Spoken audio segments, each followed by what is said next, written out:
င်္ဂလာပါဒီမှာကျွန်တော်ရဲ့ YouTube channel ကနေပြီးတော့ကိုရိုမာတို့ကဒီ Dropbase လုပ်ငန်းကိုလေ့လာခြင်းနဲ့အဲ့တော့ Dropbase application ကို down ခြင်းနဲ့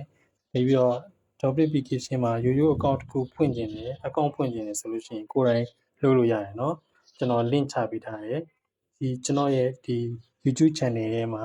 ဒီဓာတ်ပုံအောက်မှာဒီမှာ link ရှိရเนาะတင်အောင်161 cut code ဆိုတာကျွန်တော်အဲ့ဒီ landing page ချပေးထားတယ်เนาะအဲ့ဒီကိုတစ်ချက်ဝင်လိုက်เนาะတစ်ချက်ထဲလောက်ဖိလိုက်တာနဲ့သူ့ထဲကိုရောက်သွားလိမ့်မယ်เนาะဒီမှာကျွန်တော်ရဲ့ landing page ဒီထဲမှာကျွန်တော်ကိုအကုန်ဆက်သွယ်လို့ရတယ်เนาะဒါအကုန်လုံးကကျွန်တော်ရဲ့ social media platform တွေပဲเนาะ Facebook ကိုလည်း join လို့ရတယ် TikTok ကိုလည်း join လို့ရတယ် Instagram ကိုလည်းရတယ်ဒီမှာက Dropbase เนาะကိုတို့မှတော့ Dropbase ကိုစိတ်ဝင်စားတယ်လေ့လာခြင်းနဲ့ account တစ်ခုဖွင့်ခြင်းနဲ့ဆိုရင်ကိုယ်တိုင်လုပ်လို့ရတယ်เนาะဒီ Dropbase ထဲကိုနှိပ်လိုက်เนาะတစ်ချက်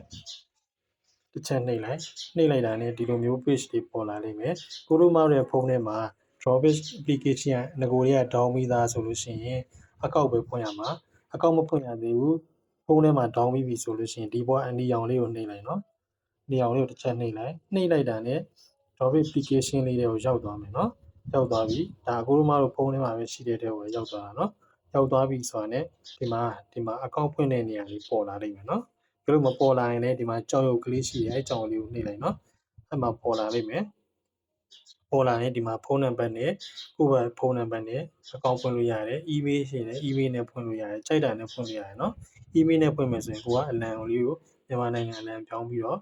ဒီမှာဖွင့်လို့ရပြီเนาะကိုယ့်ရဲ့နာမည်ထည့်မယ် email လိပ်စာထည့်မယ်ပြီးရင်ဒီက OTP ကုတ်တောင်းမယ်ကိုတောင်းလိုက်တဲ့ OTP ကုတ်က email နဲ့ဖွင့်ရင် email account တွေကိုပို့လိမ့်မယ်ဖုန်းနံပါတ်နဲ့ဖွင့်ရင်ဖုန်းနံပါတ်တွေရဲ့ message box တွေကိုပို့လိမ့်မယ်เนาะ OTP ကုတ်ရရင်ဒီထဲကိုထည့်လိုက်ထည့်ပြီးဒီမှာကျွန်တော်ရဲ့ link နဲ့ဒါချိတ်ပြီးသားကိုတို့မှတော့ account ဖွင့်တာနဲ့ကျွန်တော်နဲ့တစ်ဖွဲ့တည်းဖြစ်သွားမှာเนาะကျွန်တော်ကိုဆက်သွယ်လာပြီเนาะပြီးရင်ဒီမှာအမှတ်ကလေးချစ်ရမယ်เนาะဒီ၄တော့ကွက်လေးဒါလေးကိုเนาะဒါလေးကိုမချစ်ဘဲနဲ့ရှောက်နေရင်မရဘူးเนาะဒီကောင်ရောက်မပြောင်းဒီ၄တော့ကွက်လေးကိုအမှတ်ချစ်လိုက်ဒီဘောအကုန်ဖြည့်ပြီးသွားပြီဆိုရင်ပြီးရင်ဟိုးအောက်ဒီဆွဲလို့စာဆုံးလေးဒီဆွဲပြီးသွားရင်ဒီမှာ accept ဆိုပြီးတော့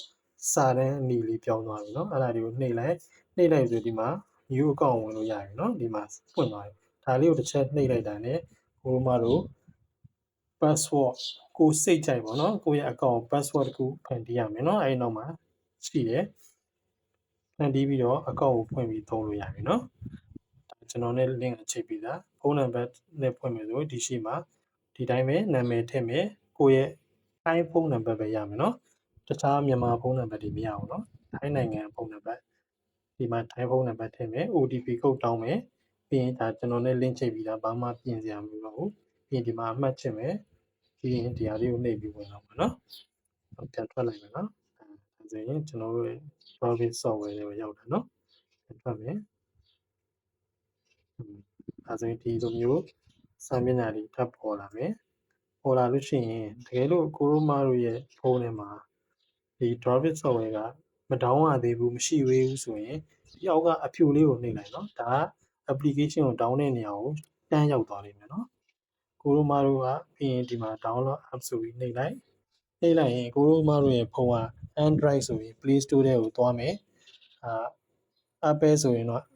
Store ထဲကိုသွားမယ် Huawei ဆိုရင်တော့ Huawei Gallery ထဲကို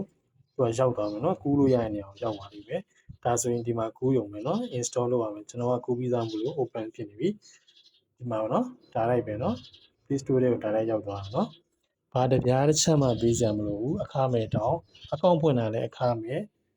ဒေါင်းတာလည်းအခမဲ့ပြီးတော့ကိုတို့မတို့သင်တန်းမှာသွားပြီးလေ့လာရမှာလည်းအခမဲ့เนาะသင်တန်းကလည်းအဝေးကြီးမှာမဟုတ်ပါဘူးကိုယ့်ရဲ့ Facebook ထဲကနေ line ပေါ်ကနေကိုအားတဲ့ချိန်လေးမှာလေ့လာသင်ယူရုံပဲเนาะပြန်ထွက်ပြမယ်ဒီဟာလေးเนาะဒီလိုမျိုးလေးပေါ်လာပါเนาะဒီလိုမျိုးလေးပြန်ထွက်လိုက်မယ်เนาะဒါလေးเนาะကျွန်တော် landing page ကိုတို့မတို့ကထိုင်းလို့ဖတ်တတ်တယ်ဆိုလို့ရှိရင်တော့ဒီဘက်ဝင်လိုက်ရင် Dropbase လုပ်ငန်းအကြောင်းကိုထိုင်းလို့တင်ထားတဲ့ group တွေเนาะအဲ့ဒီမှာဝင်ကြည့်လို့ရပါတယ်ဒါတော့ကျွန်တော် YouTube channel ပြန်ထွက်လိုက်ပြီเนาะကျွန်တော်ရဲ့YouTube channel တွေက ဒီဓာတ်ပုံအောက်ကနေရတယ်เนาะဒီမှာတင်အောင်161 cut ကိုဆိုပြီးရေးထားတာเนาะဒါလေးကိုတစ်ချက်နှိပ်တာနဲ့အဲ link တွေကိုရောက်သွားလိမ့်မယ်เนาะအဲလိုကြည့်เนาะအားလုံးပဲအဆင်ပြေကြပါစေ